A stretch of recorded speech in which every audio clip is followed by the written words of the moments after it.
Hello students, today we will look at the next subheading from Globalization chapter, which is factors that have enabled globalization. That means globalization लाई चाहिँ कुन कुन कुराहरूले त्यसलाई growth दिएको छ.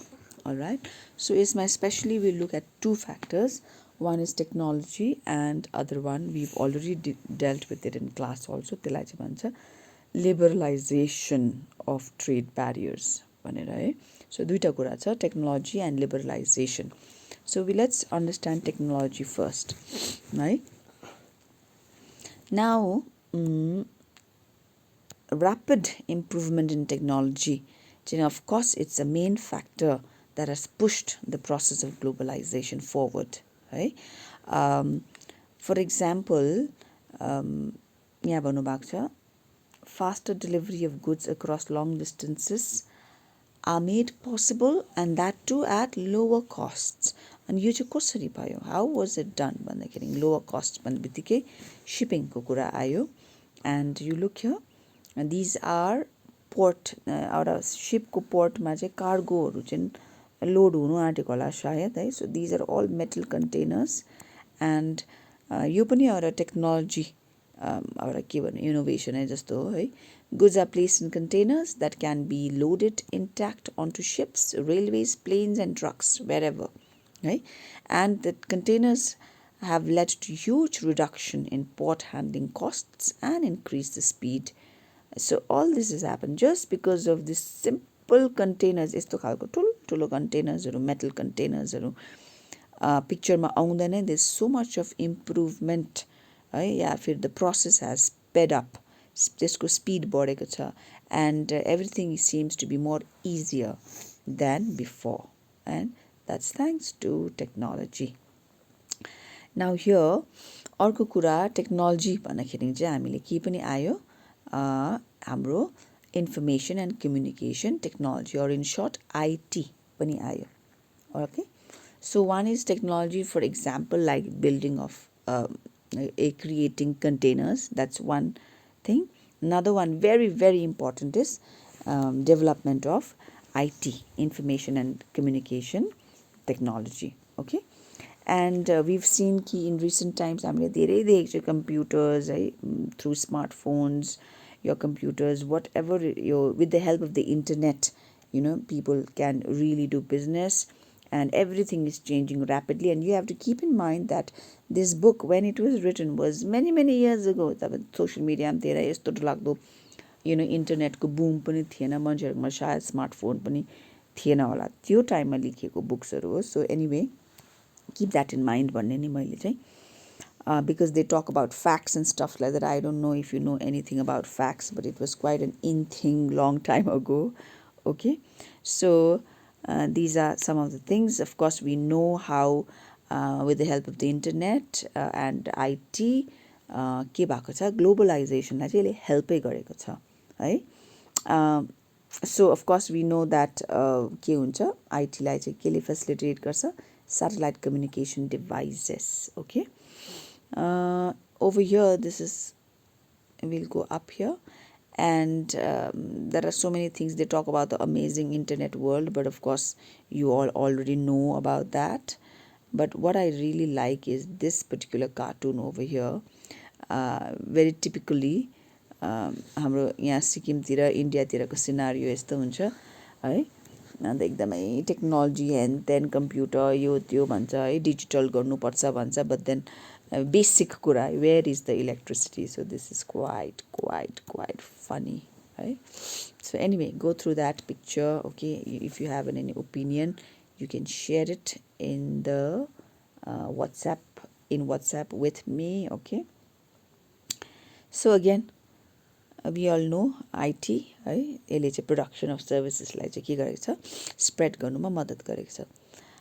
So here we have, in this particular section, we have one example कि कसरी चाहिँ IT with the help of information and technology चाहिँ कसरी चाहिँ globalization लाई चाहिँ अब के भएको छ, enable भएको छ है.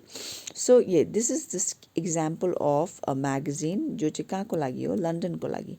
It is a London based magazine, all right, and but it's not printed or it's not designed and it's not prepared in London, but के कहाँ हुँदो रहेछ दिल्लीमा.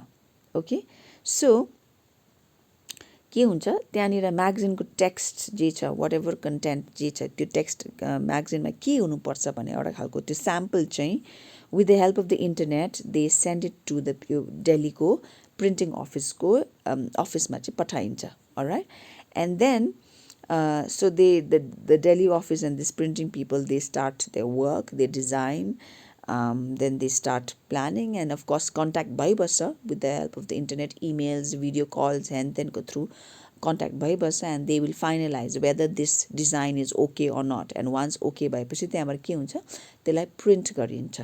okay, त्यसलाई प्रिन्ट गरिन्छ. And of course when it's printed, because it's a magazine going to London, so it'll be printed really well and in a good quality paper and so many things like that. Okay, so and finally even the payment, so basically उनीहरूले त्यो print भएपछि through mainly airplane or ship को द्वारा उनीहरूले कति छ प्रिन्टको order कति छ त्यो डल्लै के गर्छ उनीहरूले पठाउनुहुन्छ London back again once it's ready, completely ready to be sold out, they send it. And जति पनि पेमेन्टहरू गर्नुहुन्छ त्यो पनि कसरी हुन्छ अनलाइन ट्रान्ज्याक्सनकै थ्रुबाट, इन्टरनेट ई ब्याङ्किङकै थ्रुबाट उनीहरूले पेमेन्ट्सहरूको ट्रान्ज्याक्सन पनि गर्छ. सो दिस इज हाउ आइटीले चाहिँ ग्लोबलाइजेसनलाई चाहिँ के गरेको छ फास्ट फरवर्ड गर्नुभएको छ. alright, so that is what that's one part of it. Now the second part is liberalization of foreign trade and foreign investment. यो हामीले क्लासमा गराउँदै पनि मैले अलरेडी भनेको जस्तो कि tax, there is this import tax. अब इम्पोर्ट ट्याक्स हटाउँदा त्यसलाई के हुन्छ it's being liberal. So liberalization of foreign trade भन्ने खालको है, या फिर ट्याक्स घटाउँछ या फिर कम्प्लिटली हटाइदिन्छ. सो दिज आर कल्ड, यिनीहरूले चाहिँ के हो लिबरलाइजेसन अफ फरेन ट्रेड भनेर भनिन्छ. ओके, सो अगेन यहाँनिर तपाईँलाई यसमा त्यही इक्जाम्पल दिनुभएको छ. हामीले जुन चाइनिज टोइजको हामीले इक्जाम्पल हेर्नु भएको थियो, इन द सिमिलर म्यानर फेरि चाइनिज टोइजकै कुरा गरेको छ. र इफ अहिले चाहिँ किन चाइनिज टोय मार्केटमा यति बेसी छ अनि Indian manufacturers have to shut down the companies भन्दाखेरि चाहिँ because Chinese toys are of good quality and of good design and it's really cheap होइन. But at the same time, if the government has to change its policy, and उनीहरूले चाहिँ भने अरे अब चाहिँ foreign चाइनाबाट आउने गुड्समा चाहिँ हामी हेभी ट्याक्स लगाउँछ भन्यो भने चाहिँ can you imagine will people still buy those Chinese toys? No. Why? Because अब उनीहरूले इम्पोर्ट के गरेको छ, इम्पोर्टमा ट्याक्स के गरेको छ बढाएको छ. द्याट मिन्स अब चाइनिज टोइज सस्तो आउँदैन, महँगो आउँछ. सो महँगो आउने बित्तिकै के हुन्छ डिमान्ड घटिहाल्छ. People would not want to buy them as they would have but earlier, because earlier चाहिँ मेन फ्याक्टर के थियो Chinese toys were cheap, but now it will no longer be cheap. I hope you are understanding this. And with यस्तो भयो भने चाहिँ फेरि Indian toy marketers makers के हुन्छ they will again establish the business, फेरि अन्त प्रस्पर हुन्छ. Okay, so trade barrier is one of the example of what के भन्छ के भन्दैछु ट्याक्स चाहिँ कस्तो खालको ट्याक्स इम्पोर्टमा लाग्ने ट्याक्स चाहिँ के हो it is an example of trade barrier. Okay, अनि ब्यारियर भन्ने बित्तिकै it's like a wall, it's like it not let something pass through it, right? किनभने restrictions, alright, they want to set up certain restrictions. अनि त्यहाँदेखिको government can easily use this trade barrier. उनीहरूले trade ब्यारियरमा tax बढायो भने त्यो import भएको सामानको दाम बढ्छ, या फिर if they decide to reduce in the import tax then के हुन्छ त्यो सामानको दाम पनि घट्छ. अलराइट, सो मार्केट पाउँछ उनीहरूले हियर. देन एउटा हिस्ट्री अलिकति दिनुभएको छ कि इन्डियामा चाहिँ कसरी ग्लोबलाइजेसनको एउटा एन्ट्री भयो, कसरी इन्डियन गभर्मेन्ट बिकेम लिबरल भन्ने एउटा यहाँनिर दिनुभएको छ. So the Indian government and of course after independence the you can not compete with the rest of the world because we just gained independence होइन. अनि ट्रेडहरू पनि के गर्थ्यो मेनली उनीहरूले नेसनल नै राख्थ्यो. एन्ड अनलेस खालि some of the specific things specially like petrol etcetera यस्तोहरूलाई चाहिँ के गर्थ्यो उनीहरूले इम्पोर्ट गर्थ्यो but most of the goods were produced in India and consumed in India है सो यो सबै यो 1960s 50s 60s from the time इन्डिपेन्डेन्सदेखिको लिएर 1990 झन्डै 1980s कम्प्लिट नै के थियो एकदमै डोमेस्टिक थियो कि डोमेस्टिक खालको डोमेस्टिकेटेड वे थियो but then what happened from the time 1991 देखि चाहिँ यहाँ भन्नुभएको छ specially this part is important 1991 देखि चाहिँ के भएको छ सरी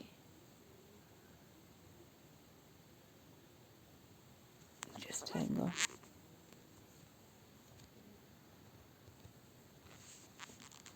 yeah so 1991 देखि चाहिँ के भएको छ there has some change has started त्यो चाहिँ किन भन्दाखेरि चाहिँ government decided that now it's time that Indian producers has to compete with the rest of the world भन्ने खालको पाराले the government felt that now we are ready to compete with the world and उनीहरूलाई यो पनि थियो कि बाहिरबाट competition भयो भने अटोमेटिकली हाम्रो पनि क्वालिटी इम्प्रुभ हुन्छ because you have to compete now right so you quality पनि इम्प्रुभ हुन्छ भन्ने with that thought चाहिँ उनीहरूले गरेको भन्नुहुन्छ and of course who supported many powerful international organization ले यो ग्लोबलाइजेसन को यो फर्स्ट स्टेप्सहरूलाई के गर्नुभएको थियो एकदमै सपोर्ट गर्नुभएको थियो इन्टरनेसनल पावरफुल इन्टरनेसनल अर्गनाइजेसन्स भन्ने बित्तिकै मेनली युएनहरूको कुराहरू गर्नुभएको के they have not mentioned as such but that's who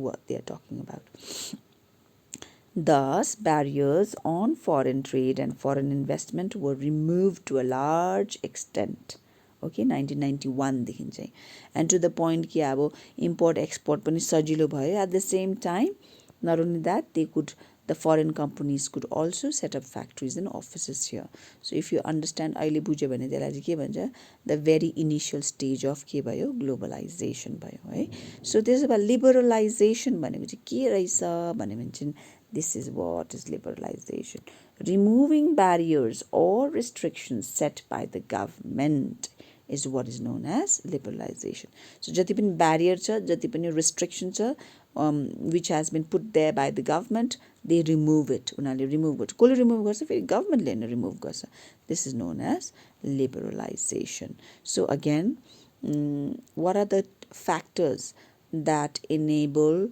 globalization भन्ने भने one is technology especially तपाईले IT लाई focus गर्नुपर्छ and number 2 is liberalization of trade barriers okay thank you